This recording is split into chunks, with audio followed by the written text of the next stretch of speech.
Chennai நுங்கம்பாக்கத்தில் ID பெண் ஊழியர் கொல்லப்பட்ட சம்பவத்தில் முக்கிய தடயங்கள் கிடைத்திருப்பதாக தகவல் வந்துள்ளது. இதுகுறித்து நம் செய்தியாளர் மகாலிங்கம் பொன்னுசாமி தகவல்களை தருகிறார்.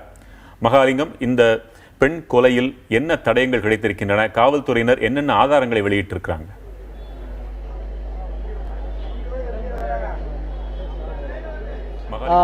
வெங்கட், இந்த வழக்கை பொறுத்த வரைக்கும் மிகவும் சவாலான வழக்காகவே ரயில்வே துறையினர் பார்க்கிறார்கள்.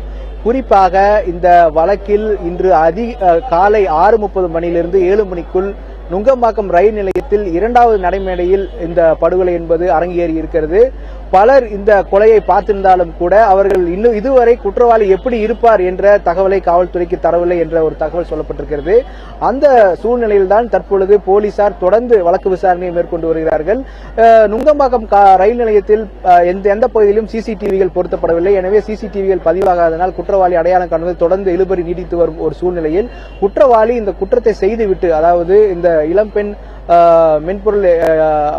மென்பொருள் துறையில் பணியாற்றும் சுவாதியை வெட்டி கொலை செய்துவிட்டு தப்பி ஓடும் பொழுது கடையில் பதிவாகி இருந்த கடையில் பொருத்தப்பட்டிருந்த ஒரு சிசிடிவியில் அவர் தப்பிச் செல்லக்கூடிய காட்சிகள் பதிவாகியிருப்பதாக போலீசார் நம்பியிருக்கிறார்கள். குறிப்பாக இந்த வழக்கில் சம்பந்தப்பட்டவர் என்று சந்தேகத்தின் அடிப்படையில் தற்பொழுது அந்த காட்சி போலீசார் தற்பொழுது வெளியிட்டிருக்கிறார்கள். தொடர்ந்து விசாரணை மேற்கொண்டு வருகிறார்கள். 5 தனிப்படையில் அமைக்கப்பட்டு தொடர் விசாரணை என்பது நடந்து கொண்டிருப்பதாக போலீசார் தெரிவித்திருக்கிறார்கள். மேலும் இந்த சிசிடிவி காட்சியில் உள்ள நபர் தான் இந்த குற்றத்தில் ஈடுபட்டிருக்க வேண்டும் என்ற நம்பிக்கையும் போலீசாரிடம் இருக்கிறது என்று அவர்கள் கருதுகிறார்கள். ஏனென்றால் இங்கு இந்த கொலை செய்யும் பொழுது அவர் வந்தவரும் இதே போன்ற ஒரு பின் பக்கமாக தன்னோட ஒரு பேக்கை அணிந்திருந்தார். அதே போன்ற ஒரு பேக்கை தான் இவரும் அணிந்திருக்கிறார். காரணம் இல்லாமல் மிக வேகமாக தப்பியோடும் வகையில் தப்பி செல்கிறார் என்ற ஒரு கோணத்திலும் இந்த நபரை சந்தேகத்தோடு பார்க்கிறார்கள்.